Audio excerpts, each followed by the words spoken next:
What do you think, Stephen? Of course we'd rather it stay in Latah.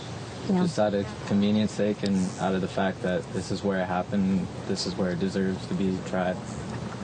It would be a big inconvenience for you all, too. I mean, Idaho's a large state. You're talking another 12 hours of travel. We wouldn't be able to go home at the same day. Now you're staying overnight. And like you said, this is the community that was, this person. They victimized them, and the justice deserves to be felt local, and they have a hand in it. And that's what we believe in. And you know this area well. You've been in court today, too, listening to the defense's arguments. Do you think they could find a fair jury here? We know they can, and we've actually asked and done interviews ourselves, and they have to find 12 people plus some people on the side, some substitutes. But yeah, they can find 12 people that have made their mind up. That's not that hard. Yeah. I just don't.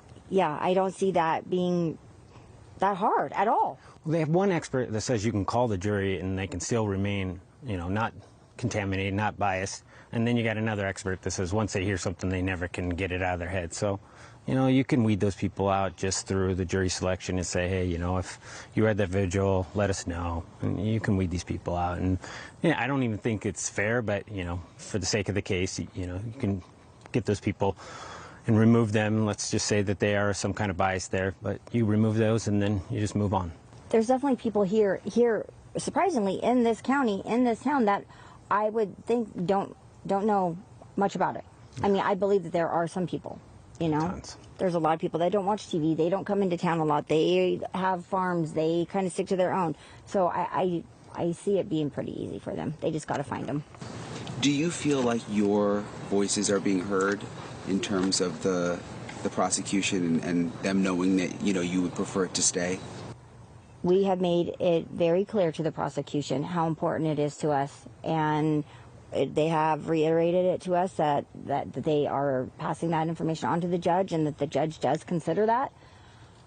Yeah, and they've shared stuff how much it weighs, we don't know. They've shared stuff like the reason that he's not in an orange suit and in shackles is to keep this local media unbiased. They've done everything that they can possibly do to treat him as if, I call it a white collar crime. Yeah. But, this person's killed 4 people, he should be shackled. But there was a strategy for that, and that's to keep it here and to keep people from being, prejudging. And I think that they've done a good job. And the media also helps, people understand where we stand. A lot of people are upset, though, when they see that he's innocent. Yes. It bothers people. For sure. It does. For sure. A lot. I mean, you've got lawyers that have been lawyers and own the case. He is shackled. We have been told he is shackled at the knees. But, yeah, his suit covers it, and he's always nice and clean-shaven, and that's apparently part of the, agreement to help in the long run, which we're here now at the long run of changing the venue. And there's also the gag order, That's all to keep everything on lock and... Otherwise, it was pointless. Yeah. It was completely pointless. Yeah. I remember seeing you all in court that first time, and what that was like, and I mean, does it feel any different now? It's just such a small courtroom, and you're so close to him. So close to him. I hate it. I didn't sleep last night. I feel like so much shock has worn off at this point that it is even more real.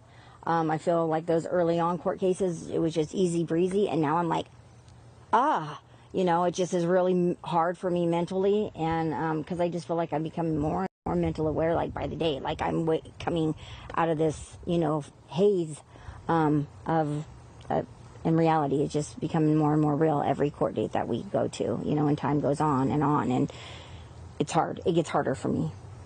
Is it hard, like not to look at him, or do you try to just listen to what they're saying? Or? I look at him. I especially when he walks in, I'll look right at him. I'm just dying for him to look over, make eye contact. Yeah, that's where the suit and being treated like a preferential prisoner, it gets you, because this person's done the most horrendous thing to your daughter, and they're getting treated better than a normal criminal would be, and it doesn't make a lot of sense for you, and you put up with the punishment because you're hoping that it'll justify the means and we'll keep it here. But if they don't keep it here, then put him back in the orange suit and treat him like a normal criminal. Thanks for watching. Go to joinnn.com to find NewsNation on your screen. And don't forget to click the red subscribe button below to get more of NewsNation's fact-driven, unbiased coverage.